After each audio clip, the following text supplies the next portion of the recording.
Good morning সবাইকে।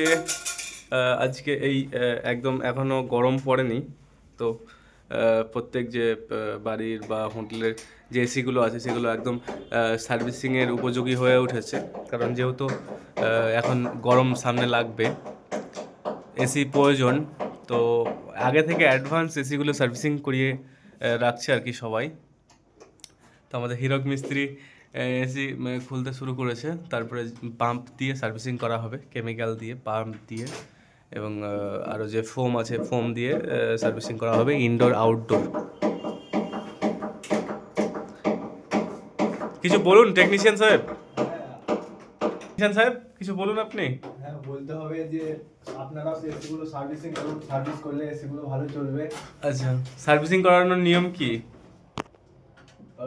সিজনে দুবার সার্ভিস করার নিয়ম আছে। আচ্ছা তাহলে আপনার এসিটাও ভালো থাকবে। আচ্ছা, সিজনে দুবার সার্ভিসিং করাতে হবে এসি, তাই না? সিজনে দুবার এসি সার্ভিস করা দরকার। আচ্ছা, একবার সিজন শেষ হওয়ার পরে টাইমটা যদি একটু বলো। প্রথমে সিজন স্টার্ট হওয়ার আগে একবার, হ্যাঁ। আর স্টার্ট শেষ হওয়ার পরে। আচ্ছা, আর আপনাদের যদি গ্রামে বাড়ি হয়ে থাকে তাহলে দুবার তিনবার করানো দরকার আছে। গ্রামের দিকে যাদের এসি আছে তাদেরকে সার্ভিসিংটা বেশি করানো উচিত, তাই না? দুবার করানো দরকার আছে। আচ্ছা, বন্ধ করে উঠছো। এইবার এবার তুমি করবে। এবার হিরক পারলো না। ওয়ে বাবুল না না না না, এই বাব। এটা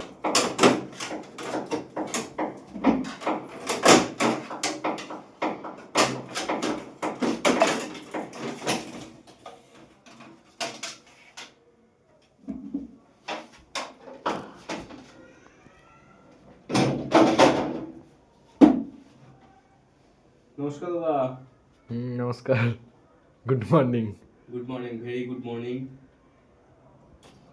গ্রামের দিকে যাদের বাড়িতে এসি আছে তারা কবার তিনবার করা দরকার আছে। সার্ভিসিং করাবেন, কারণ ওখানে ডাস্টটা বেশি হয়, ওই কারণে ইনডোর আউটডোর দুটোই করাবেন।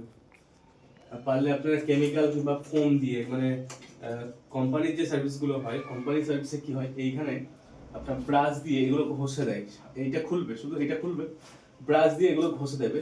উপরের যে ময়লাগুলো আছে সেগুলো কিছুটা বেরোবে, আর ভিতরে যে ময়লাগুলো আছে না সেগুলো ঢুকে যাবে ব্রাশ দিয়ে যদি করা হয়। তো সবচেয়ে বেটার অপশন বলবো, কোম্পানির ফ্রি থাকে কিছু, তো সেগুলো যে উইস করাতেই পারে, না করাতেই পারে, সম্পূর্ণ ব্যক্তিগত ব্যাপার। তো আমি বলবো যে কোনো টেকনিশিয়ান দিয়ে, মানে প্রাইভেট জায়গা থেকে যদি কাজ করানো হয় আমাদের এসির, তাহলে এসির কিন্তু এসির যে হেলথটা না, এসির হেলথটা ভালো থাকবে। এবং ইনডোরে এই যে এইটা এইটা এই যে এগুলো একদম কয়েলগুলো পরিষ্কার করা প্রয়োজন, মানে জল দিয়ে, জেট পাম্প দিয়ে সার্ভিস করাটা একদম ক্লিন হয়ে যাবে, ক্লিন হয়ে একদম ড্রেনে বেরিয়ে যাবে। আর যে আরেকটা ইউনিট থাকে, যে স্পিড এসির যে দুটো ইউনিট থাকে, একটা হচ্ছে ইনডোর, একটা হচ্ছে আউটডোর।